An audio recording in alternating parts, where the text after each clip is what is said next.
तो बच्चे स्टार्ट करते हैं आज की क्लास। आज हम देखेंगे सॉफ्टवेयर का रिमेनिंग पार्ट। नाइस। देखें, यूटिलिटी सॉफ्टवेयर उन सॉफ्टवेयर्स को कहा जाता है that helps to manage, maintain and control the computer resources. ठीक है जी।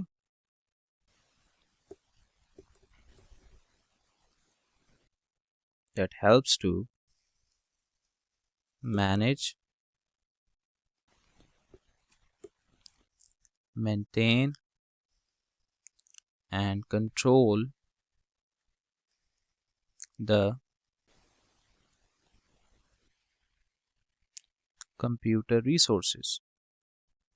ठीक है, सच एज आपका एंटीवायरस, ठीक है, जो कि वायरसेस से बचाता है आपको। एंटी स्पाईवेयर, जो कि स्पाईवेयर से बचाता है आपको। आपके पास फाइल्स का बैकअप बनाने वाला सॉफ्टवेयर, जो कि फाइल्स का बैकअप बना देता है आपको। ठीक है, उसके अलावा फाइल कंप्रेशन, राइट, जो कि फाइल्स को कंप्रेस कर देता है, साइज में कम कर देता है, ताकि आपके पीसी में स्टोरेज स्पेस जो है वो सेव हो पाए। ठीक है, सिक्योरिटी सॉफ्टवेयर्स, ठीक है, और डिस्क डीफ्रैगमेंटर सॉरी, डिस्क डीफ्रैगमेंटर। अब ये डिस्क डीफ्रैगमेंटर क्या है ये मैं डिटेल में बताता हूँ। पहले मैं आपको एक चार्ट डिस्प्ले कर देता हूँ, ठीक है, और ताकि आप उसको एक दफ़ा देख लें, फिर उसके बाद मैं उसमें से डीफ्रैगमेंटर आपको एक्सप्लेन करता हूँ। ठीक है,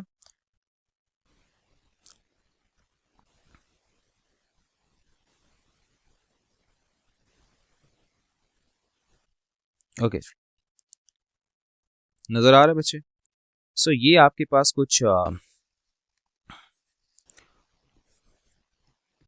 यूटिलिटी प्रोग्राम्स हैं। ठीक है, डिस्क फॉर्मेटर क्या करता है? It prepares a storage device for a use by creating file system structure, right? Erases all existing data। भाई सारा डेटा उड़ा देता है, ऐसे ही करता है ना डिस्क फॉर्मेटर, सारा डेटा उड़ा देता है। अच्छा, फिर उसके बाद वायरस चेकर क्या करता है? It scans and memory, sorry, scans files and memory for known malware signatures, right. मतलब आपकी जितनी भी फाइल्स और मेमोरी है उसके अंदर कोई भी मैलवेयर हैं तो उनको स्कैन करता है, फिर उनको क्वारंटीन कर देता है और फिर उनको डिलीट कर देता है। ठीक है, तो ये काम आपका वायरस चेकर का करता है।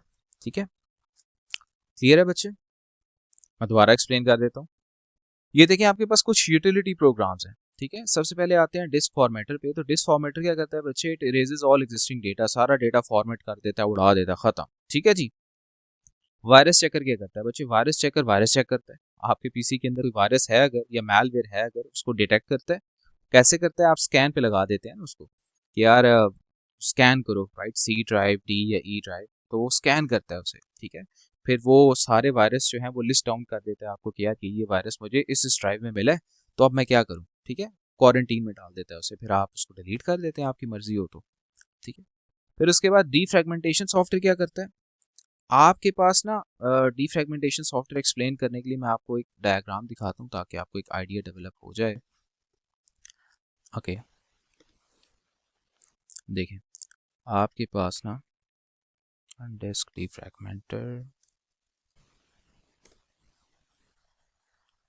ये एक अच्छी एग्जांपल है। ये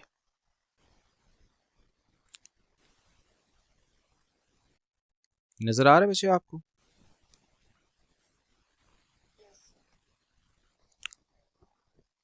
डिस्क डीफ्रैगमेंटर क्या करता है?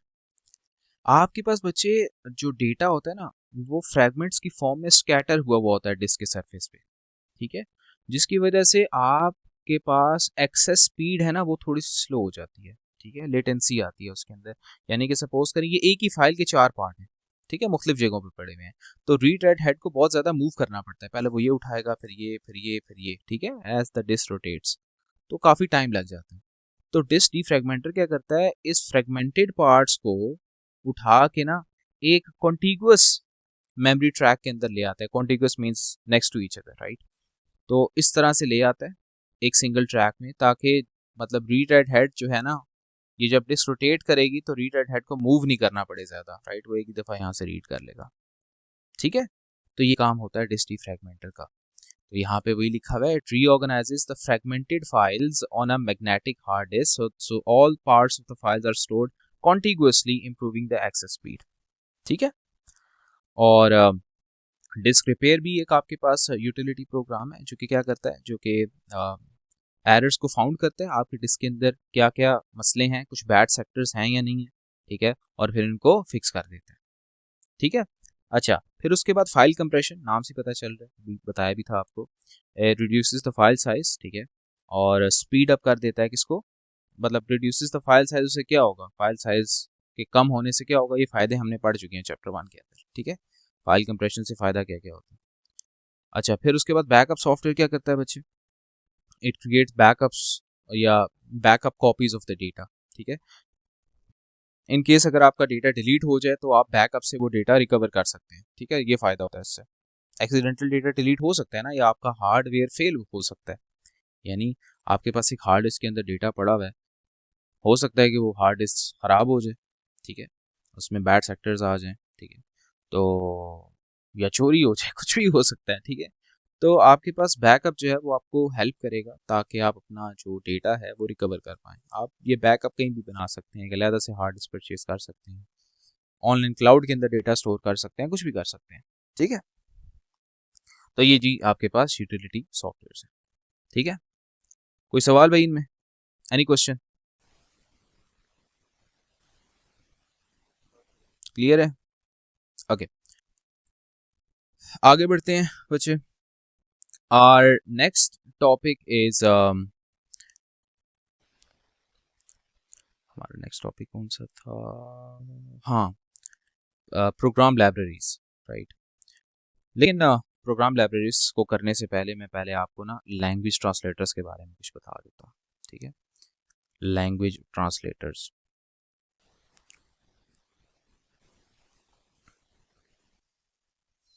लैंग्वेज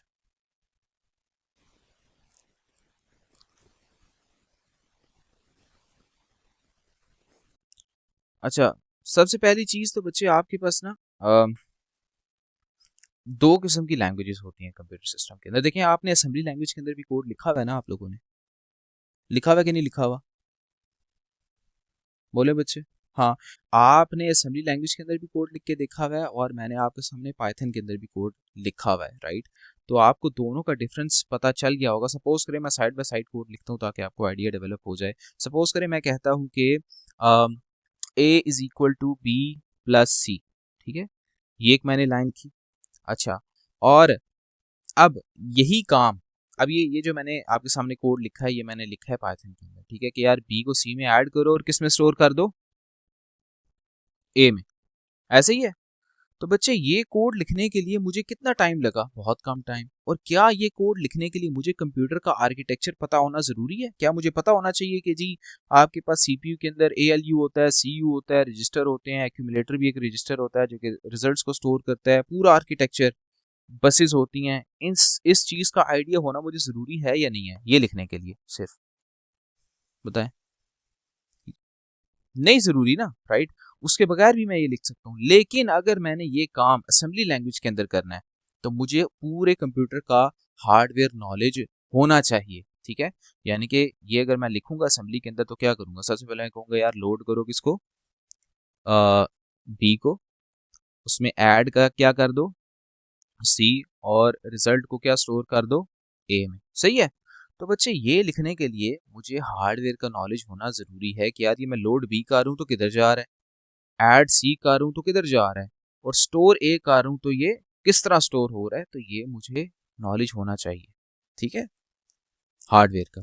तो बच्चे मुझे बताओ कि आपके पास जो डेवलपर है, प्रोग्रामर है, उसके लिए कौन सी लैंग्वेज ज्यादा इजी है, ये वाली या ये वाली? जी मोहसिन बच्चे, क्या नंबर 1 ज्यादा इजी है या नंबर 2 ज्यादा इजी है? 1, अच्छा। तो बच्चे ये जो आपके पास लैंग्वेज है ना, इसे हम कहते हैं हाई लेवल लैंग्वेज। क्या कहते हैं इसको? ठीक है, यहाँ पे मैं लिख देता हूँ, ये है जी, इट्स हाई लेवल लैंग्वेज, और ये है आपके पास लो लेवल लैंग्वेज, ठीक है जी। एक हाई लेवल लैंग्वेज है और दूसरी क्या है जी, लो लेवल लैंग्वेज, ठीक है। तो high level language is very easy, it is close to human language English, right. और on the other hand low level language is hard, right, because you have to know the computer hardware. ठीक है, तो ये कुछ basic चीज़ें जो कि आपको पता होनी चाहिए. ठीक है, कोई सवाल इसके अंदर बचे कि हाई लेवल और लो लेवल में क्या डिफरेंस है? Any question?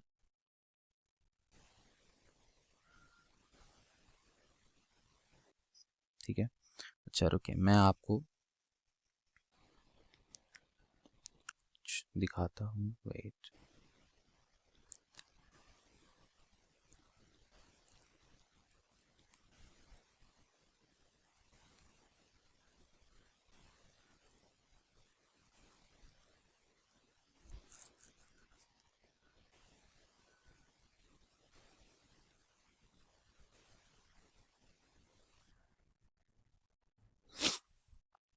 अच्छा जी, सो कुछ की पॉइंट्स हैं. ठीक है, वो एप्लीकेशन लोड नहीं हो रही, मैं ऐसे ही लिखवा देता हूँ आपको. ठीक है, देखिए हाई लेवल लैंग्वेज जो है ये इनेबल करती है प्रोग्रामर को ताकि वो फोकस कर पाए, ठीक है, प्रॉब्लम पे, ना कि हार्डवेयर नॉलेज के बारे में सोचना शुरू हो जाए. ठीक है, ऐसे ही है.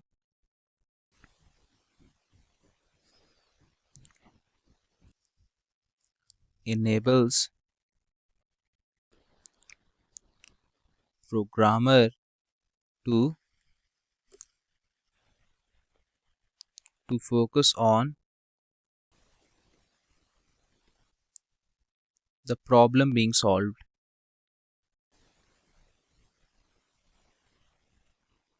and it requires hardware knowledge, है ना. हार्डवेयर नॉलेज चाहिए होता है ना इसके लिए.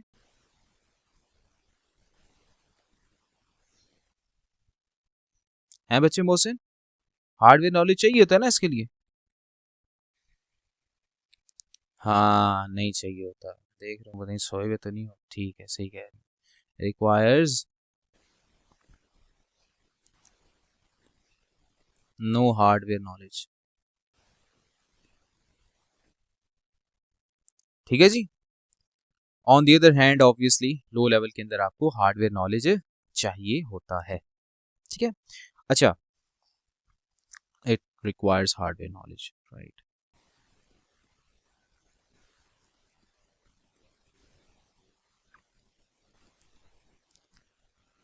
रिक्वायर्स,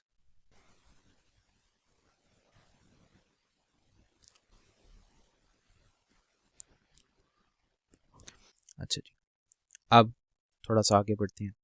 मुझे बताएं कि जो आपके पास हाई लेवल लैंग्वेज है, क्या is it like there easy to read write and understand? बताएं. ओके, लाइक इजी टू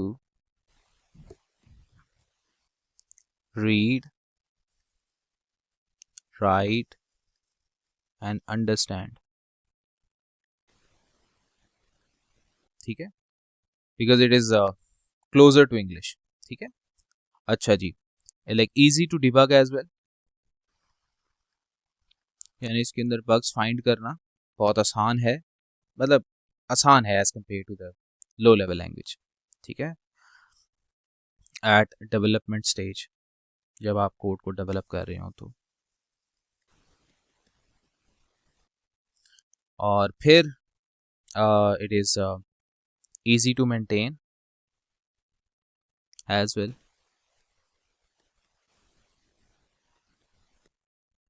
तो ये कुछ चीज़ें जो कि हार्डवेयर, ये सॉरी हाई लेवल लैंग्वेज के अंदर आपको फीचर्स है जो प्रोवाइड करता है ये. ठीक है, अच्छा फिर उसके बाद अगर लो लेवल लैंग्वेज की बात करें, ठीक है, तो लो लेवल लैंग्वेज के अंदर वही इसी की चीज़ के बिल्कुल ऑपोजिट आ जाएंगी चीज़ें आपके पास. ठीक है, क्लियर है बच्चे? कोई सवाल है तो पूछ सकते हैं भाई. ठीक है, अच्छा, तो आपके पास यहाँ पे मैं एक टेबल आपको डिस्प्ले करता हूँ. ठीक है, तो उस टेबल को भी हम डिस्कस कर लेते हैं.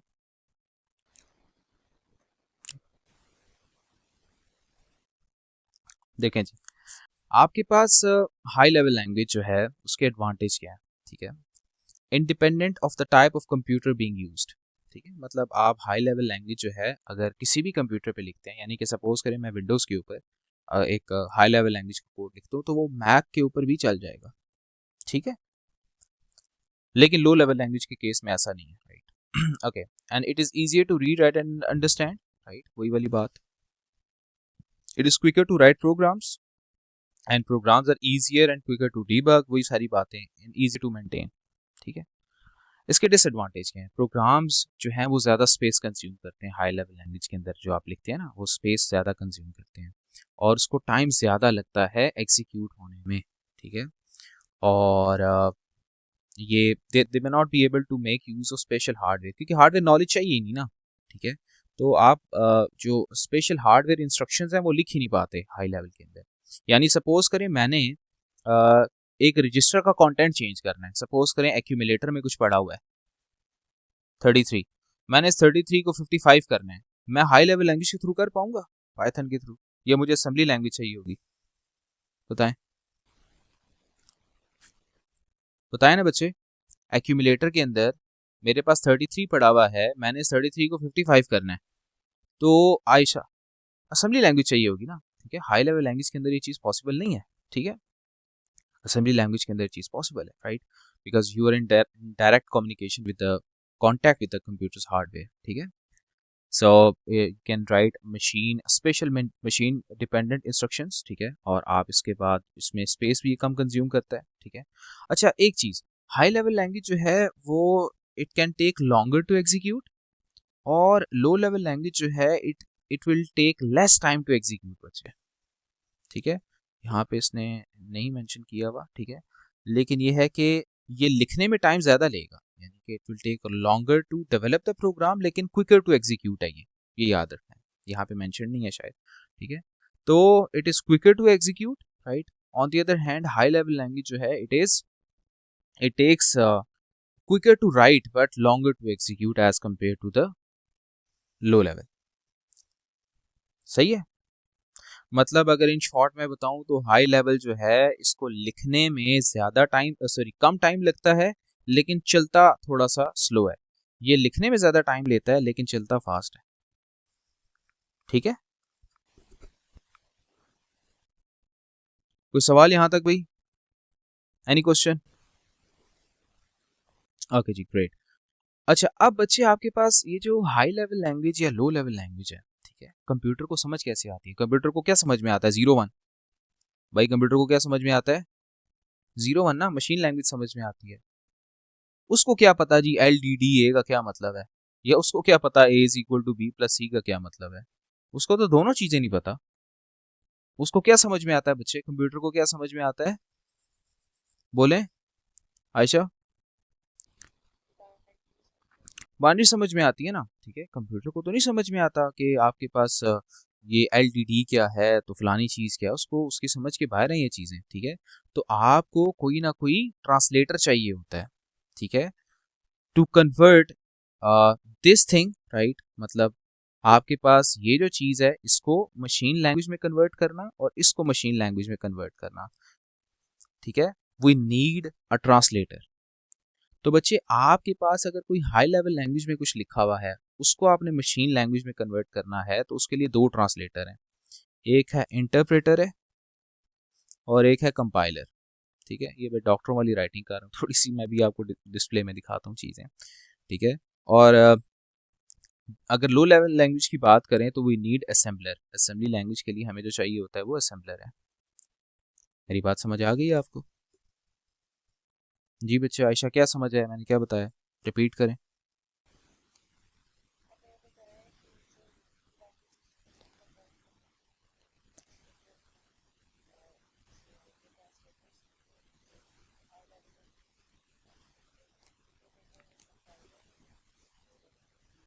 जी बच्चे, मोहसिन रिपीट करो, क्या समझ में आया आपको जो मैंने बताया है?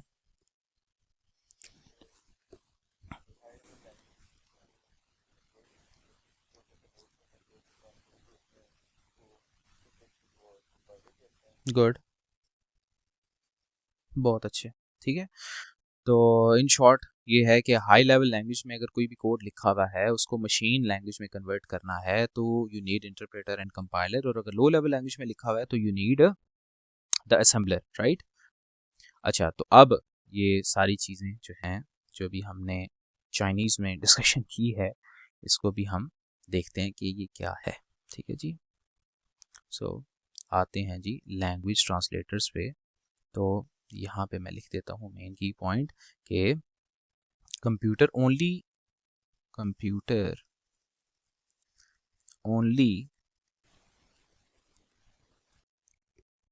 understands computer only understands machine code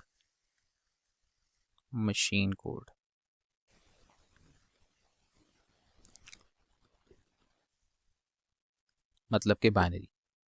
ठीक है जी, ओके। और programmes written in high level language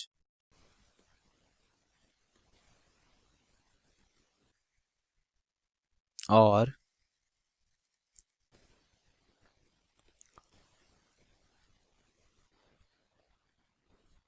low level language needs to be translated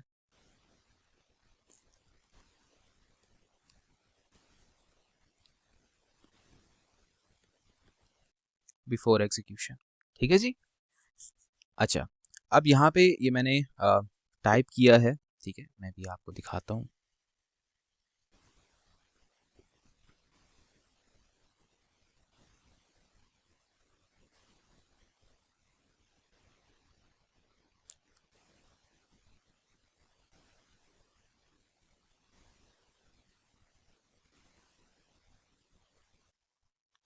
बल्कि एक मिनट, यहाँ पे ना एक चार्ट बना हुआ है काफ़ी अच्छा सा, मैं वो डिस्प्ले करवाता हूँ आपको।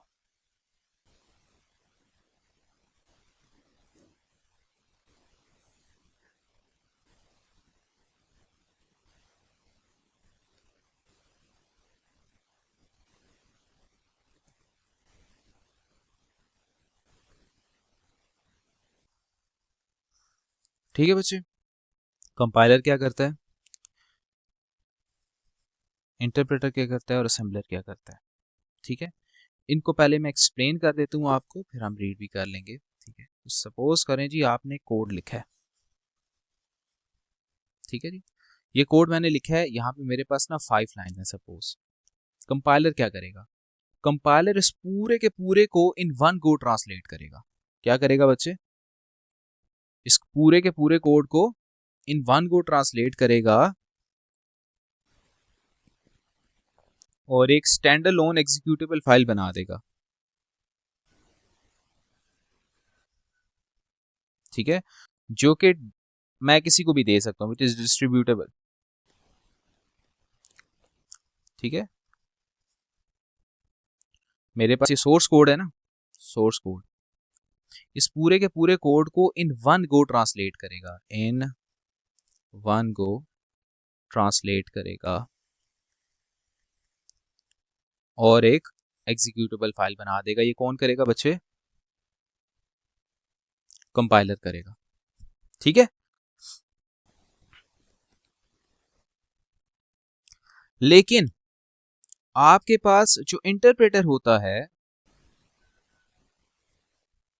अगर इंटरप्रेटर की एग्जांपल लें तो इंटरप्रेटर क्या करता है बच्चे, अगर मैं इसको कुछ सोर्स कोड दूं ना, ये सपोज करें सोर्स कोड दिया मैंने इसको, तो बच्चे वो स्टेटमेंट बाय स्टेटमेंट उसको ट्रांसलेट करेगा। क्या करेगा, यानी पहले ये वाली लाइन चलाएगा, फिर ये वाली लाइन चलाएगा, फिर ये चलाएगा, फिर ये चलाएगा। समझ आएगी मेरी बात आपको, यानी कि वो स्टेटमेंट बाय स्टेटमेंट ट्रांसलेट करेगा,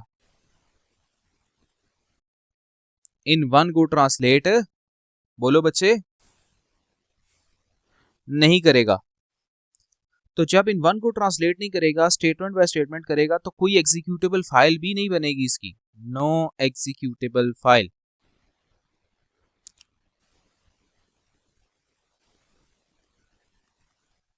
ठीक है जी। तो मेरा आपसे एक सवाल है छोटा सा, गौर से समझिएगा। मुझे बताएं कि जो फिर इनमें से फास्ट कौन सा हुआ, कंपाइलर फास्ट हुआ या इंटरप्रेटर फास्ट हुआ? मोहसिन भाई, कंपाइलर फास्ट है जो कि ए वन गो ट्रांसलेट कर देता है, या इंटरप्रेटर फास्ट है जो कि statement by statement translate? Compiler fast है, ठीक है। लेकिन किस सेंस में वो भी हम देखेंगे। देखिए दो स्टेजेस होती हैं, ड्यूरिंग डेवलपमेंट या आफ्टर डेवलपमेंट, वो हम देखेंगे कि कौन सा बेहतर है। ठीक है, ड्यूरिंग डेवलपमेंट कौन सा बेहतर है और आफ्टर डेवलपमेंट कौन सा बेहतर है। ठीक है, तो यहां तक कोई सवाल है तो पहले पूछें। ये क्लियर है? अच्छा, असेंबलर भी बिल्कुल कंपाइलर, सॉरी, असेंबलर भी बिल्कुल कंपाइलर ही की तरह है। ठीक है, बस उसमें ये है कि आपके पास हाई लेवल लैंग्वेज के बजाय लो लेवल लैंग्वेज का सोर्स कोड होता है। ठीक है, असेंबली लैंग्वेज का, बाकी वही है सारी कहानी। ठीक है, तो बच्चे आपके पास एक और चीज़ भी पहले मैं बता दूं आपको। देखिए यार, आपके पास ना जो कंपाइल्ड प्रोग्राम होता है, यानी कि मैंने एक एग्जीक्यूटेबल फाइल बना दी, ठीक है, ये कंपाइल्ड फाइल है, तो मुझे बताओ कि ये जो एग्जीक्यूटेबल फाइल है, इसको चलाने के लिए क्या कंपाइलर चाहिए होगा मुझे? नहीं। यानी कि जो मैंने ये कंपाइल्ड फाइल बना दी है ना, इसके लिए मुझे वापस से कंपाइलर नहीं चाहिए, क्योंकि कंपाइलर चाहिए होता है सोर्स कोड के लिए। मेरे पास तो सोर्स कोड नहीं है, मेरे पास तो एग्जीक्यूटेबल फाइल है। तो मैं एग्जीक्यूटेबल फाइल अगर रन करता हूँ तो I don't need compiler to run the compiled file, sorry. ठीक है, लेकिन इंटरप्रेटर के लिए मुझे इंटरप्रेटर जो है वो, सॉरी, मेरे पास अगर कोई इस तरह का प्रोग्राम है, ठीक है, इंटरप्रेटेड फाइल है मेरे पास, तो मुझे इंटरप्रेटर बार बार चाहिए होगा। ठीक है, मैं दोबारा बता देता हूँ। देखें, आपके पास अगर कोई कंपाइल्ड फाइल है, यानी कि मेरे पास ये एग्जीक्यूटेबल फाइल है, इसके लिए मुझे कंपाइलर नहीं चाहिए टू रन इट अगेन। ठीक है, यानी कि मेरे पास एक सोर्स कोड था, मैंने इसको कंपाइल करके एक कंपाइल्ड फाइल बना दी, which is the executable file. Now to run this executable file I don't need the compiler again. लेकिन मेरे पास अगर एक ऐसा कोड है, ठीक है, जिसको मैंने स्टेटमेंट बाय स्टेटमेंट ट्रांसलेट किया है, तो बच्चे कोई एग्जीक्यूटेबल फाइल तो बनी नहीं। मुझे अगर इस कोड को दोबारा से इंटरप्रेट करना है तो I need interpreter again, but compiled file के लिए कंपाइलर अगेन नहीं चाहिए होता। क्लियर? तो यही बातें यहाँ पे कुछ लिखी हुई हैं। ठीक है, कि कंपाइलर क्या करता है, translates high level language into machine code, और इंटरप्रेटर क्या करता है, high level language into machine code, but one statement at a time. ठीक है, और असेंबलर भी क्या करता है बच्चे, असेंबलर लो लेवल लैंग्वेज को मशीन कोड में ट्रांसलेट कर देता है। ठीक हो गया, कंपाइलर भी एग्जीक्यूटेबल फाइल बनाता है, असेंबलर भी बनाता है, ठीक है, लेकिन इंटरप्रेटर कोई एग्जीक्यूटेबल फाइल नहीं बनाता।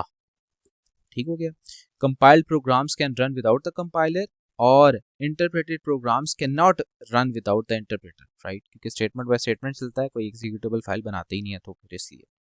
ठीक है, तो अब you can distribute this as well, but ये डिस्ट्रीब्यूट नहीं हो सकता ना। ठीक है, क्लियर है?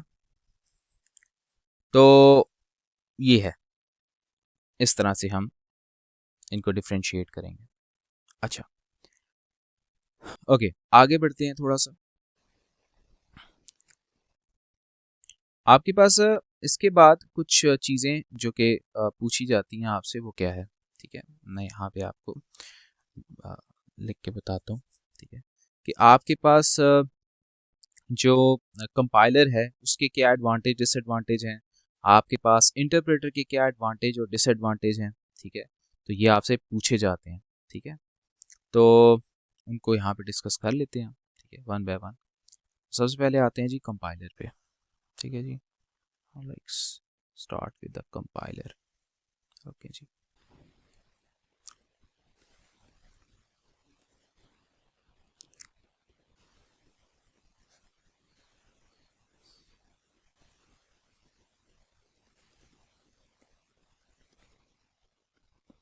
इसके एडवांटेज क्या हैं, ठीक है जी।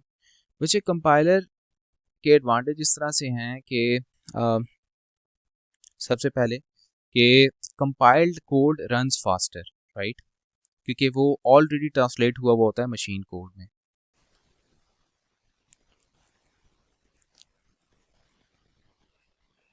Compiled code runs faster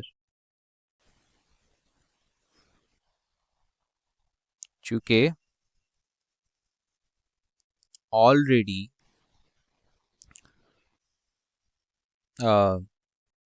translated to machine code होता है।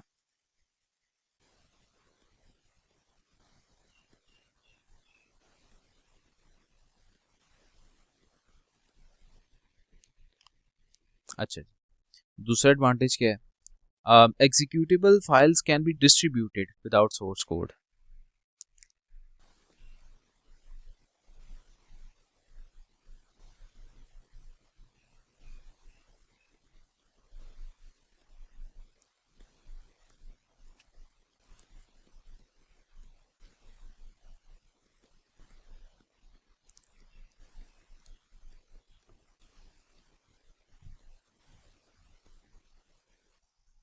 ठीक है जी।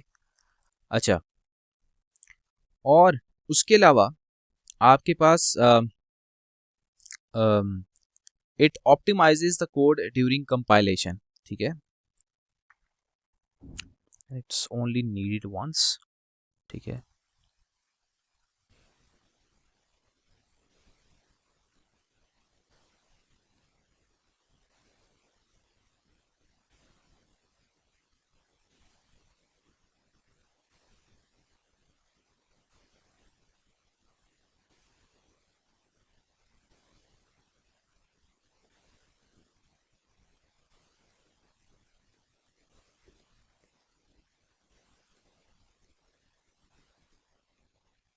ठीक है, इट्स ओनली नीडेड वंस के मतलब आपके पास एक दफ़ा जो आपने कोड लिख दिया, ठीक है, और उसको एग्जीक्यूटेबल फाइल में कन्वर्ट कर दिया तो बस ख़त्म, बिकॉज एग्जीक्यूटेबल फाइल्स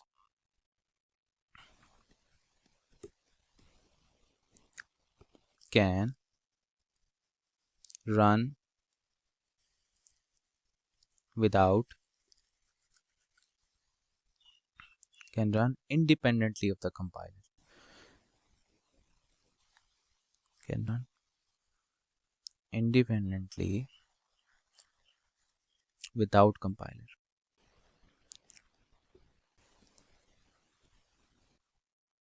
ठीक है जी, ये इसके कुछ एडवांटेज हैं बच्चे। अच्छा, इसके कुछ डिसएडवांटेज भी डिस्कस करते हैं हम। डिसएडवांटेज क्या है जी, ओके, देखें, इसके डिसएडवांटेज ये हैं कि आपके पास all the errors are reported at once at the end of the program, right. मतलब आप देखें, एक प्रोग्राम आपने लिखा ना, ठीक है, एक पूरा प्रोग्राम लिख दिया, अब आपको नहीं पता कि आपने यहाँ पे कुछ एरर किया है, यहाँ पे कुछ एरर किया है, ठीक है, आप पूरा प्रोग्राम लिख देंगे, आखिर में जाके बताएगा कि अच्छा लाइन नंबर 2 पे एरर था, लाइन नंबर 4 पे एरर था, और पूरी लिस्ट आपको शो कर देगा, ठीक है। इसके अंदर प्रॉब्लम ये नहीं है कि वो लाइन नंबर 2 और लाइन नंबर 4 पे एरर शो कर रहा है, प्रॉब्लम ये है कि कुछ एरर्स होते हैं डिपेंडेंट, यानी सपोज करें आपका लाइन नंबर 2 में एरर है ना, तो लाइन नंबर 3 2 पे डिपेंड कर रही है और 4 3 पे डिपेंड कर रही है, तो असल एरर लाइन नंबर 2 में है, लेकिन वो क्या कहेगा, वो कहेगा लाइन नंबर 2 3 4 5, वो पूरी लिस्ट दे देगा, आप देख के डर जाएंगे कि भाई ये क्या हो गया, ठीक है। तो वो जितने भी डिपेंडेंट एरर्स हैं वो भी शो कर देता है, इससे लगता है कि पता नहीं 1000 एरर आया है, हालांकि शायद एरर आपके 10-15 एरर्स हों, ठीक है। तो ये एक प्रॉब्लम होता है इसके अंदर। इंटरप्रेटर के अंदर ये मसला नहीं होता, ठीक है, मतलब उसमें ये होता है कि आपने सपोज करें कोड चलाया ना, ठीक है, पहली लाइन ठीक थी, ओके, फिर उसके बाद दूसरी लाइन पे जाएगा, दूसरी लाइन पे एरर आया, वहीं पे रुक जाएगा, बताएगा यार इस लाइन पे एरर है, ठीक है। लेकिन कंपाइलर पूरी लाइन रीड करके एरर रिपोर्ट जनरेट करता है, आखिर में बहुत सारे एरर शो कर देता है, ठीक है, जो कि शायद हैं भी नहीं, ठीक है।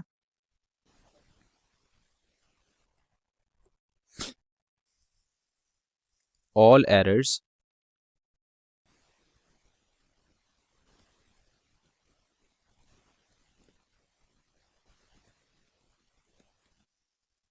reported at once,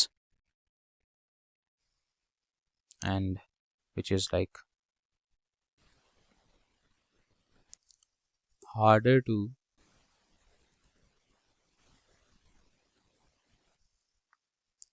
pinpoint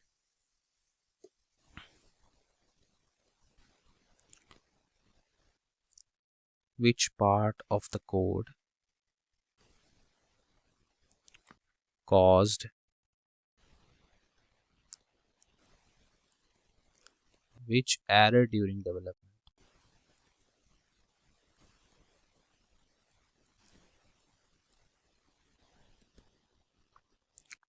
ठीक है जी.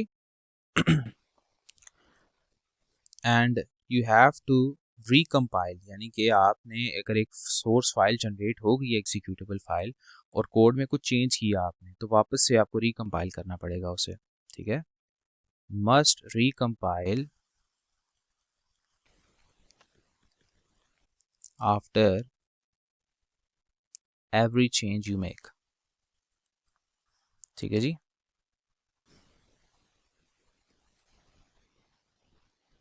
और आपके पास कंपाइल्ड कोड है वो प्लेटफॉर्म स्पेसिफिक होता है. कंपाइल्ड कोड इज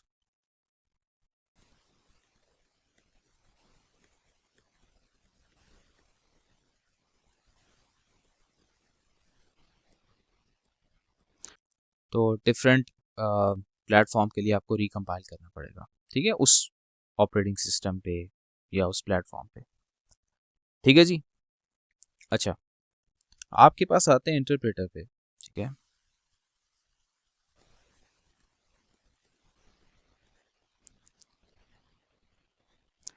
इंटरप्रेटर के क्या एडवांटेज हैं.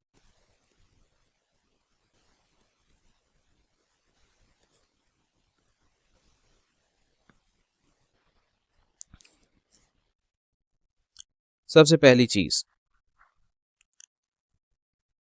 It is easier to debug during development, यानी कि मैंने जैसे भी नहीं आपको बताया कि जो ही एरर आएगा वहीं पे रुक जाता है. तो very easy to find the error ना, कि मतलब लाइन नंबर 2 पे ही रुक गया था वो आगे गया ही नहीं. तो it is easier to debug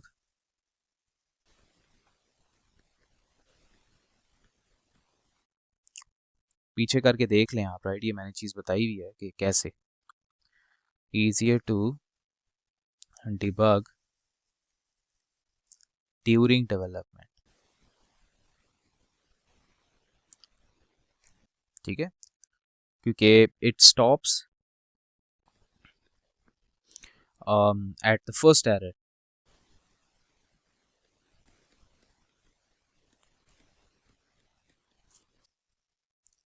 and immediately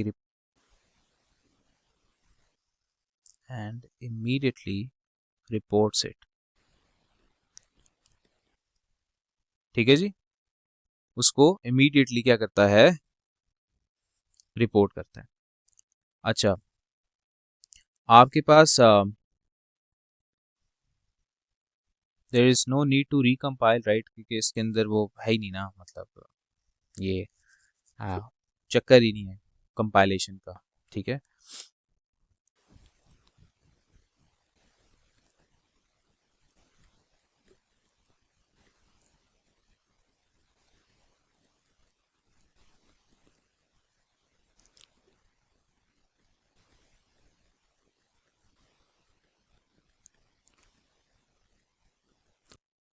और साथ में it is a platform independent.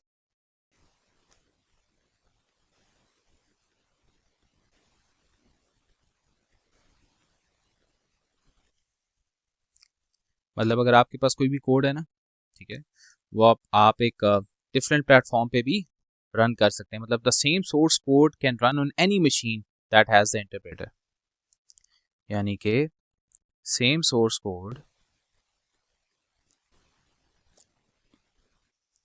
Can run on any machine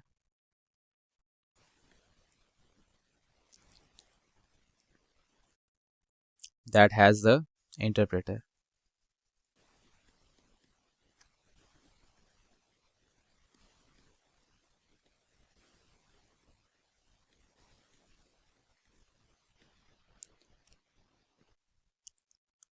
ठीक है जी। क्लियर बच्चे? अच्छा जी, इसके डिसएडवांटेज क्या है?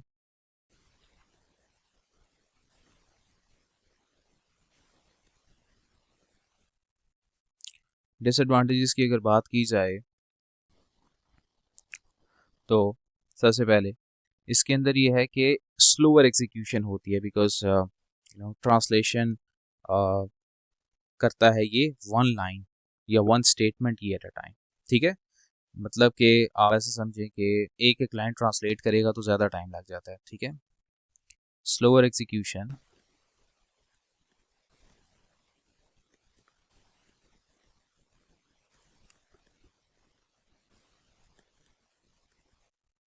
One statement at a time.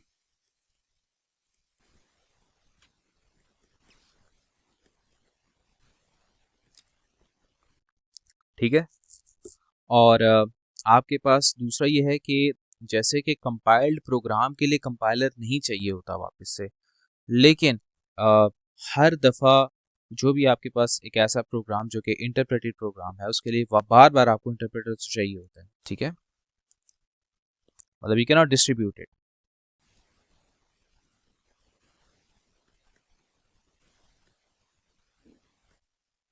Interpreter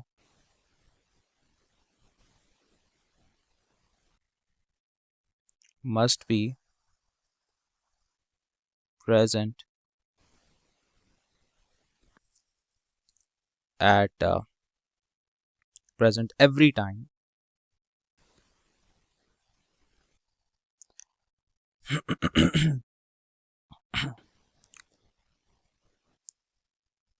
during execution of program।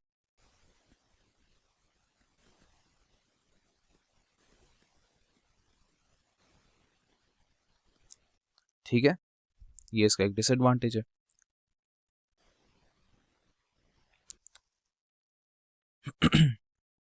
और इसका सोर्स कोड जो है वो एक्सपोज हुआ हुआ होता है, मतलब कोई भी थर्ड पर्सन जो है वो देख सकता है उसे। सो ये था आपके पास बच्चे कंपाइलर और इंटरप्रेटर। ठीक है जी, इसके बाद आपके पास एक और टॉपिक है बच्चे, which is the dynamic link library, जिसको हम DLL भी कहते हैं। द टॉपिक इज बच्चे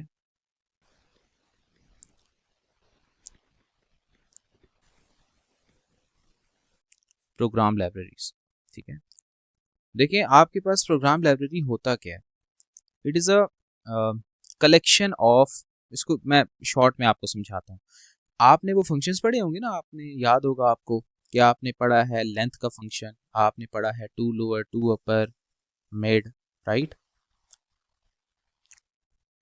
मतलब आपने डिफरेंट फंक्शंस पढ़े हुए हैं ना बच्चे, मतलब सूडो कोड के अंदर, याद है कि नहीं याद? ठीक है, तो बच्चे वो जो फंक्शंस हैं या वो जो प्रोसीजर्स हैं वो पहले के लिखे हुए हैं ना, they are pre written and pre tested. आपको दोबारा से तो नहीं लिखने पड़ रहे ना, आप तो सिर्फ कॉल करते हैं उनको, ऐसा है कि नहीं है?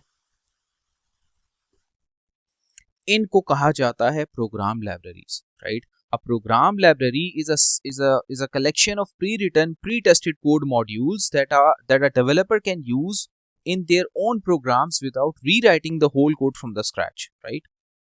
वो पहले से ही लिखे हुए हैं ना, but you just call them, right? समझिए मेरी बात, यानी कि ये क्या होते हैं? A collection of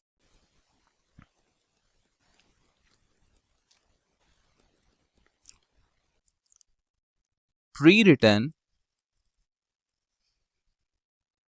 and pre-tested code modules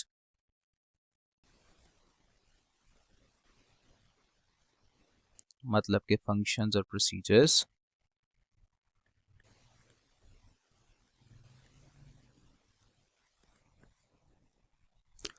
that a developer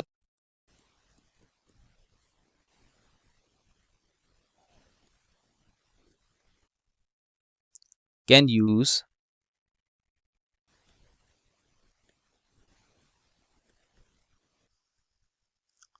in their program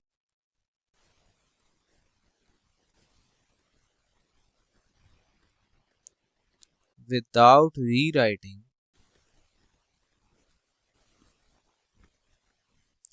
the code, लिख के जो है ना राइटिंग मेरी अजीब हुई है, रात भी अजीब हो गए, right, without rewriting the code, क्या लिखा है मैंने, can use in their program without rewriting the code from scratch,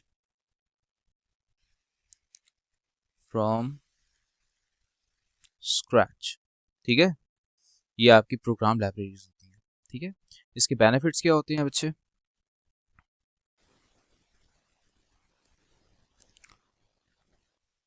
पहला बेनिफिट आपका ये डेवलपमेंट टाइम बचाता है, ऐसा ही है, सेव्स डेवलपमेंट टाइम, मतलब आपको कोड लिखना नहीं पड़ता ना और टेस्ट भी नहीं करना पड़ता, क्योंकि वो ऑलरेडी रिटन है और टेस्टेड है, समझ गए? बिकॉज क्या है, रीजन क्या है चीज की, क्योंकि ऑलरेडी रिटन एंड टेस्टेड, तो भाई ना लिखना पड़ता है ना टेस्ट करना पड़ता है, टाइम बच जाता है। अच्छा, फिर दूसरा इट रिड्यूस द एरर्स, ठीक है, इट रिड्यूस एरर्स। एक मिनट बच्चे, just wait a minute.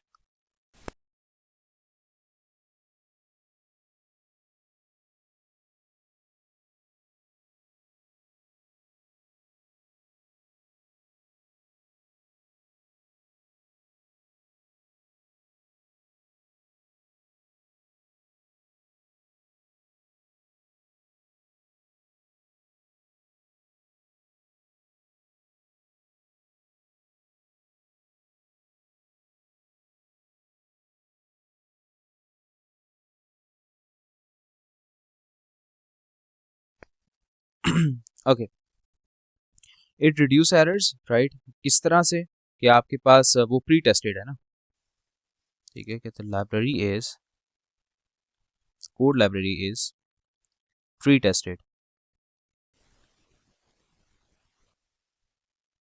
And reliable, पहले से टेस्ट हुई है ना,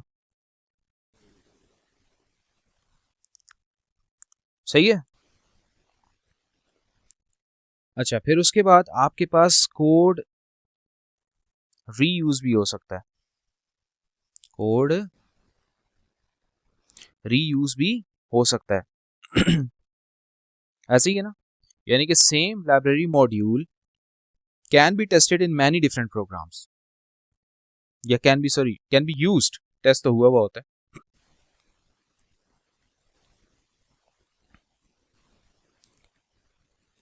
सेम library module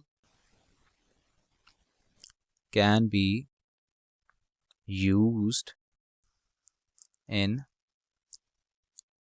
many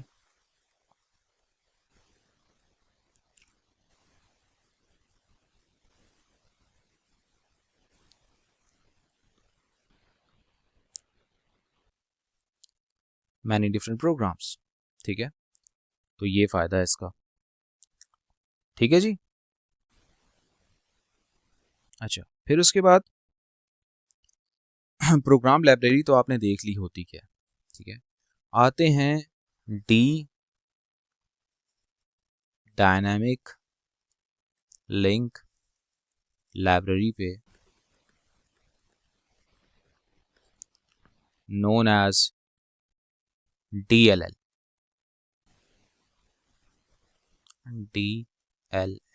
ठीक है, डायनामिक लिंक लाइब्रेरी, थोड़ा सा साफ करके लिख देता हूँ इन केस अगर समझ ना आए, रुके। IDE यानी कि इंटीग्रेटेड डेवलपमेंट इन्वायरमेंट होता क्या है बच्चे, ये एक ऐसा सॉफ्टवेयर है जो कि हेल्प करता है डेवलपर्स की कि वो कोड को लिख पाएं, उस कोड को वो एडिट कर सकें, उस कोड को वो टेस्ट कर सकें, उस कोड को वो एग्जीक्यूट कर सकें, राइट। बहुत सारे फीचर्स ये प्रोवाइड करता है डेवलपर्स को, ताकि उनकी डेवलपमेंट आसान हो जाए और फास्ट हो जाए। यानी कि developer with in the same code, developers with in the same software, ठीक है, एक ही सॉफ्टवेयर में कोड लिख भी रहा है, कोड टेस्ट भी कर रहा है, एडिट भी कर रहा है, सब कुछ कर रहा है वो सेम सिंगल सॉफ्टवेयर के अंदर, ठीक है। ये हमारा क्या है, IDE, ठीक है। मैं आपको दिखाता भी हूँ थोड़ा सा ताकि आपको आइडिया हो, ठीक है। ओके, ये जो आपको नजर आ रहा है ना बच्चे, ये एक ऐसा सॉफ्टवेयर है जिसके अंदर मैं कोड लिख भी सकता हूँ, ठीक है, उसको मैं एडिट भी कर सकता हूँ, रन भी कर सकता हूँ, डीबग भी कर सकता हूँ, बहुत कुछ कर सकता हूँ, राइट। मतलब सपोज करें यहाँ पे मैंने कुछ लिखना है, आप गौर से देखिएगा। अच्छा, एक चीज यहाँ पे आप देख रहे हैं, यहाँ पे थोड़े से यहाँ पे कलर्स हैं, ठीक है, ये देखें यहाँ पे, ये एक डिफरेंट कलर में है, ये एक डिफरेंट कलर में है, ये एक डिफरेंट कलर में है, इसे हम कहते हैं प्रिटी प्रिंट। क्या कहते हैं इसको, प्रिटी प्रिंट, ठीक है। ये इसका एक फीचर है, ये प्रिटी प्रिंटिंग आपको प्रोवाइड कर रहा होता है, ठीक है, दिखने में अच्छा दिखता है, ठीक है। दूसरा दूसरा ये है कि इसके अंदर आपके पास ऑटो कंप्लीशन भी है, यानी कि देखिए मैंने PR लिखा है ना, तो साथ में ऑप्शन दे रहा है ना कि प्रिंट करना चाह रहे हैं, क्या करना चाह रहे हैं, ठीक है, वो मैंने लिख दिया। अच्छा, फिर उसके बाद यहाँ पे मैं कोई अगर गलत कोड लिखता हूँ, ठीक है, तो मुझे हाईलाइट दिखा देता है कि ऐसे नहीं लिखना आपने, ठीक है। तो ये चीज़ें, और फिर मैं इस कोड को अगर मैं सही लिख भी लूँ, जैसे सपोज करें मैं कहता हूँ कि वेलकम टू AS, ठीक है, इसको अगर मैं, या welcome to codewords bye Qasim, ठीक है, और इसको मैं रन करता हूँ, तो I can run it, right, ये देखिए सही है। तो ये जो आपको सॉफ्टवेयर दिख रहा है, ठीक है, इस सॉफ्टवेयर को IDE कहते हैं, ठीक है।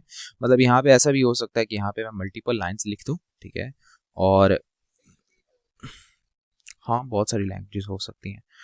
तो ये मैंने कोड लिख दिया, ठीक है, और इस कोड को यहाँ पे मैंने ये यहाँ पे ब्रेक पॉइंट अप्लाई कर दिया, ठीक है। तो ब्रेक पॉइंट से ये होता है कि कोड उस ब्रेक पॉइंट तक चलता है, फिर आगे नहीं चलता। यानी कि जब मैंने कोड को टेस्ट करना होता है ना, कभी कभार ये होता है कि मैंने कोड लिखा है 5 लाइनें 6 लाइनें, ठीक है, तो वहाँ पे एरर किस लाइन में है मुझे पता ही नहीं है, तो मैं कोड के ऊपर ब्रेक पॉइंट्स अप्लाई करता हूँ कि पहले मैं कोड को 3 लाइनों तक चला के देखता हूँ, फिर मैं कोड को 5 लाइनों तक चला के देखता हूँ, फिर 7 एंड सो ऑन, ठीक है, ताकि मुझे पता चले कि एरर कहाँ पे आया, ठीक है। तो ये फायदा होता है। बहरहाल वापस आते हैं, ठीक है, ओके। सो ये सॉफ्टवेयर IDE का एग्जांपल है। अब आते हैं इसकी डेफिनेशन पे, ठीक है। नाउ डेफिनेशन क्या है इसकी, so the definition is IDE is a software application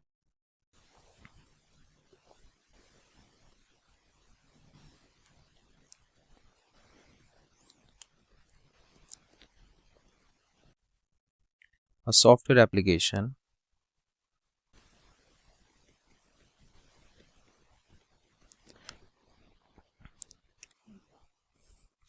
that enables the developer to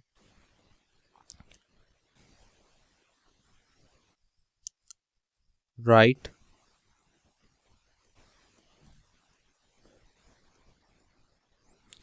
translate, edit and debug code, ठीक है।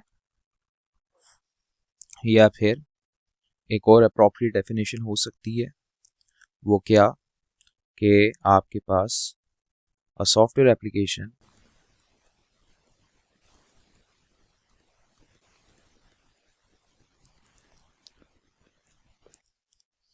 that provides all the tools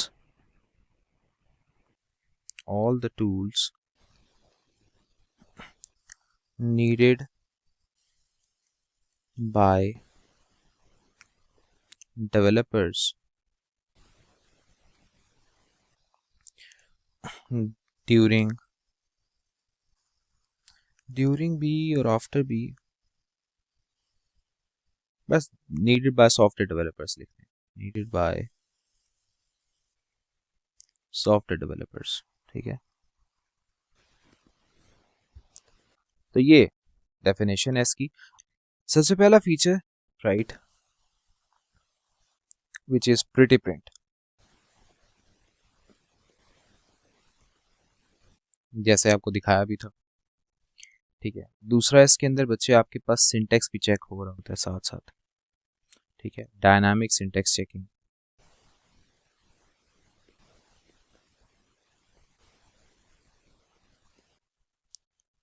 syntax गलत लिखेंगे तो साथ ही बता देगा वो। अच्छा, फिर उसके बाद इसके अंदर आपने देखा होगा ऑटो कंप्लीशन भी होती है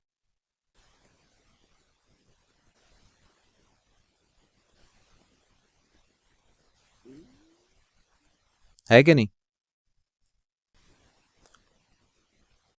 ओके, फिर उसके बाद इसके अंदर ऑटोमेटिक इंडेंटेशन भी है।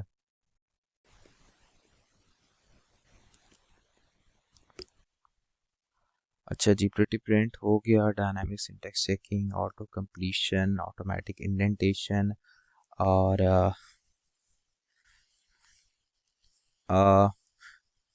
नहीं, ऐसा तो नहीं। आ,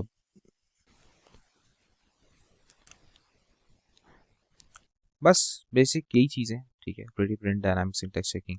वैसे एक मार्किंग स्कीम में उसने मेंशन किया हुआ होता है, ठीक है, दैट इज के it highlights any undeclared variables, ठीक है, it highlights any undeclared variables, ठीक है, कोई वेरिएबल अगर आपने डिक्लेयर नहीं किया तो हाईलाइट कर देता है, ठीक है। और बस राइट, ये कुछ फीचर्स हैं इसके, क्लियर। अच्छा, फिर उसके बाद पेपर में इसके और फीचर्स भी हैं, राइट, मैं भी आपको बताता हूँ, ठीक है। वो ये है कि आपके पास पेपर में क्वेश्चन पूछा जाता है कि आपके पास जब इनिशियल एरर डिटेक्शन हो रही होती है, ठीक है, तो अच्छा, एक और चीज़ है ये, it also highlights unused variables as well, ठीक है, कि आपके पास जो अनयूज्ड वेरिएबल्स है ना, ठीक है, उनको भी ये हाईलाइट करता है, और ये टाइप चेकिंग भी कर रहा होता है। पेपर में क्वेश्चन पूछा जाता है कि आपके पास जो इनिशियल एरर डिटेक्शन है वो मतलब आईडीई करता है, लेकिन कैसे? तो आपके पास तीन फीचर्स हैं, कौन कौन से? एक टाइप चेकिंग है, एक इट हाईलाइट्स अनयूज्ड वेरिएबल है, ठीक है, और एक डायनामिक सिंटैक्स चेकिंग है। ये तीन फीचर्स जो हैं आपके पास इनिशियल एरर डिटेक्शन में हेल्प आउट करते हैं हमें।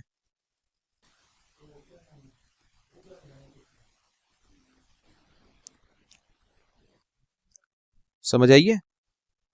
मतलब अब आपने कोड लिखा है ना अभी, राइट, तो कोड रन एग्जीक्यूट करने से पहले ही आपको ये तीन फीचर्स जो हैं आईडीई के हेल्प करेंगे कि आपको पहले ही एरर पता चल जाएगा, यार एरर क्या, ठीक है।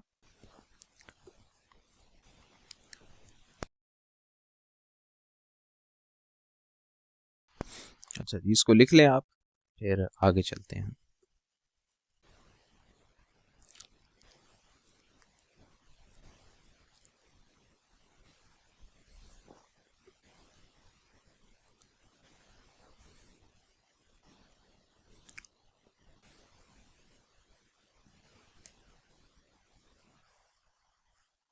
लिख लिए बच्चे? Okay, okay,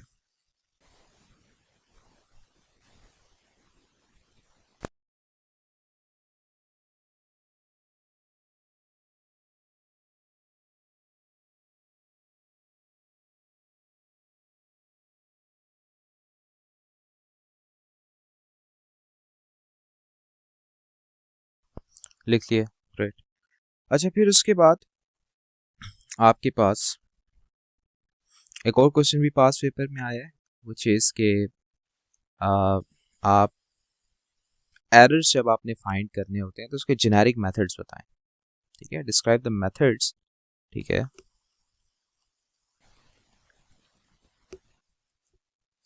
that you use to find errors. ठीक है। अब वो कौन कौन से मेथड्स हैं, ठीक है। सबसे पहला, आप कोड को क्या करते हो बच्चे, ड्राई रन करते हैं कि नहीं करते, ड्राई रन करते हो, और फिर साथ ही ट्रेस टेबल होता है जिसको आप फिल करते हो। ये एक एरर फाइंड करने का तरीका है। दूसरा तरीका क्या है कि यू अप्लाई ब्रेक पॉइंट्स, मैंने आपको बताया था ना ब्रेक पॉइंट्स के बारे में, ठीक है, कि आप ब्रेक पॉइंट्स अप्लाई करते हैं। ब्रेक पॉइंट में क्या होता है कि आपका जो कोड होता है वो सेट पॉइंट तक चलता है सिर्फ, यानी कि जहां पे आपने ब्रेक पॉइंट अप्लाई किया हुआ है, यानी कि run the code to set point, कहां पे, where break point is being applied,